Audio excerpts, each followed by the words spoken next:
அப்பாவோட காலம் முடியறதுக்கு முன்னாடியே நம்ம தமிழ் சினிமாவுல புதுசா காலடி எடுத்து வச்சிருக்கக்கூடிய நெப்போ கிட்ஸ் யாரெல்லாம் தெரியுமா? லிஸ்ட்ல நம்ம ஃபர்ஸ்ட் பார்க்க போறது சூர்யா சேதுபதி. விஜய் சேதுபதியை பொறுத்த வரைக்கும் பல வருஷங்களா நம்ம தமிழ் சினிமாவுல இருந்தாலும் 30 வயசுக்கு மேலதான் ஹீரோவாகக்கூடிய வாய்ப்பே கிடைச்சிச்சு. ஆனா அவரோட மகன் சூர்யா சேதுபதி 19 வயசுலயே அதிரடி ஆக்ஷன் ஹீரோவா மாறிட்டாரு. சூர்யா சேதுபதியோட ஃபீனிக்ஸ் படம் இப்ப ரிலீஸ் ஆயிடுச்சு. இவரோட எந்த ஒரு போஸ்ட பார்த்தாலும் அது எப்படிடா ஒருத்தனை பார்த்தாலே அடிக்கணும்னு தோணுன்ற கமெண்ட்டை எவனாவது ஒருத்தன் போட்டு வச்சிருக்கான். அதுக்கு முக்கிய காரணமே சூர்யா சேதுபதி தான். 2 வருஷத்துக்கு முன்னாடி இவர் என்ன சொல்லியிருந்தார் அப்படின்னா, அப்பா வேற நான் வேற அப்படின்னு சொல்லியிருந்தாரு. இது சாதாரணமான டைலாக்கா இருந்தாலும் அந்த ஆட்டிடியூட் பிடிக்காம எல்லாருமே சூர்யாவை ஹேட் பண்ண ஆரம்பிச்சாங்க. சூர்யா சேதுபதியோட ஃபீனிக்ஸ் படத்தை பார்க்கும்போது உண்மையாவே பயங்கரமா உழைச்சிருக்காரு. ஏன்னா ஒரு 2 வருஷத்துக்கு முன்னாடி 120 கிலோ இருந்திருக்காரு இவரு. இந்த படத்துக்காக MMA ஃபைட்டை கத்துக்கிட்டு பயங்கரமா வெயிட் லாஸும் பண்ணியிருக்காரு. படத்தோட 30% மட்டும்தான் சூர்யா சேதுபதி வந்துட்டு போறாரு. இவரை ஹீரோ அப்படின்னு சொல்றதை விட படத்துல இருக்கிற எல்லாருமே முக்கியமான கேரக்டரா தான் தெரிஞ்சாங்க. சினிமாவுல எப்பவுமே தன்னடக்கம் ரொம்ப ரொம்ப முக்கியம். ஓவரா வாய் விட்டு வாங்கி கட்டிக்கிட்ட எத்தனையோ ஹீரோஸை இது வரைக்கும் நம்ம பார்த்திருக்கோம். அப்படிதான் ஸ்லீப்பிங் ஸ்டார் அஸ்வினும் மேடையிலேயே வாயை விட்டு அவரோட கெரியரை அவரே தொலைச்சுக்கிட்டாரு.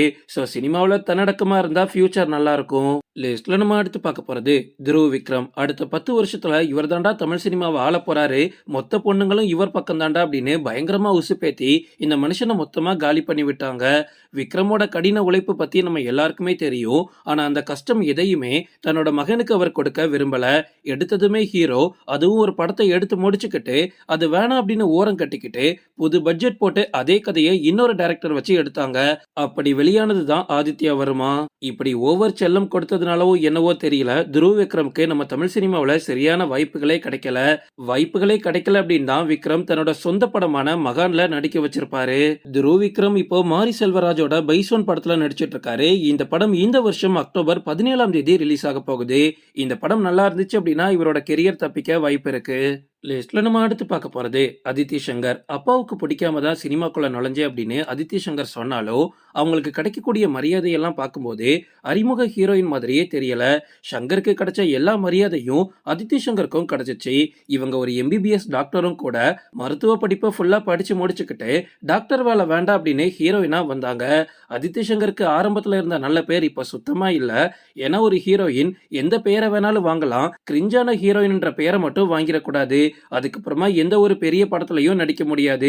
அதித்தி சங்கரோட கெரியர்லயும் அதுதான் நடந்துச்சு. ஆரம்பத்துல எனக்கு ஆட தெரியும், பாட தெரியும், நடிக்க தெரியும்னு மூணையுமே காமிச்சாங்க. மூணுமே மக்களுக்கு பிடிக்கல. இவங்க நடிச்ச விருமன் மற்றும் மாவீரன் படம் கமர்ஷியலா ஒரு நல்ல ஹிட்டை கொடுத்திருந்தாலுமே அதித்தி சங்கருக்கு எதிர்பார்த்த அளவுக்கு ஒரு வெற்றி கிடைக்கல. அதுல இன்னும் சொல்ல போனா இந்தியன் 2 படத்தோட ஆடியோ லான்ச்ல நான் பாட போறேன் அப்படின்னு ஒரு பாட்டு பாடினாங்க பாருங்க. ஏற்கனவே ட்ரோல் மெட்டீரியலா இருக்காங்க, இன்னும் பாடி இன்னும் ட்ரோல் ஆக்கப்பட்டாங்க. லிஸ்ட்ல நம்ம அடுத்து பார்க்க போறது பவிஷ் எப்போ சினிமாக்குள்ள ஹீரோவா வந்தாரோ அதுல இருந்தே தனுஷோட குடும்பத்துல எக்கச்சக்க பிரச்சனை. 12ஆம் வகுப்பு படிச்சிட்டு இருந்த தன்னோட அக்கா பையனை அசால்ட்டா ஹீரோவாக்கிட்டாரு நடிகர் தனுஷ்.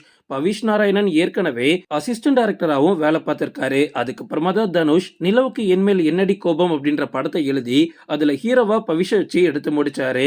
அந்த படம் ஹிட் ஆயிருந்தா கூட ஒருவேளை தப்பிச்சிருக்கலாம். படமும் அட்ரு ஃபிளாப் ஆச்சா, எக்கச்சக்க பிரச்சனை. முக்கியமா தனுஷோட அப்பா ஒரு மேடையிலேயே பவிஷ் நல்லா படிச்சிட்டு இருந்தான், அவனை தேவையே இல்லாம சினிமாக்குள்ள இழுத்து விட்டு வேடிக்கை பார்க்கறாரு தனுஷ் அப்படின்னு திட்டி விட்டுட்டாரு. இதனால தனுஷோட குடும்பத்துல எக்கச்சக்க பிரச்சனை. லிஸ்ட்ல நம்ம அடுத்து பார்க்க போறது ஜேசன் சஞ்சய். தளபதி விஜயோட மகன் வெளிநாட்டுல படிச்சிட்டு இருக்கும் போது 1-2 ஷார்ட் பிலிம்ஸை டைரக்ட் பண்ணிருக்காரு. அப்பாவை மாதிரி ஹீரோவா இல்லாம தாத்தாவை மாதிரி டைரக்டர் ஆகி சினிமாவுல தடம் பதிச்சிருக்காரு. எந்த ஒரு அறிமுக இயக்குனருக்கும் கிடைக்காத வாய்ப்பா முதல் படமே லைகா ப்ரொடக்ஷன் தயாரிக்குது. மற்ற அறிமுக இயக்குனர்கள் எல்லாரும் தங்களோட கதைகளை எடுத்துக்கிட்டு ஆபீஸா சுத்தணும். ஆனா ஜேசன் சஞ்சயை பொறுத்த மட்டும் தனக்கு எந்த ஹீரோ வேணும் அப்படின்னு அவரே தேர்ந்தெடுத்துக்கிட்டாரு. ஓகே ஃப்ரெண்ட்ஸ், இதோட நான் இந்த வீடியோ முடிச்சுக்கிறேன். இன்னொரு இன்ட்ரெஸ்டிங்கான வீடியோல நம்ம சந்திக்கலாம். Stay tuned.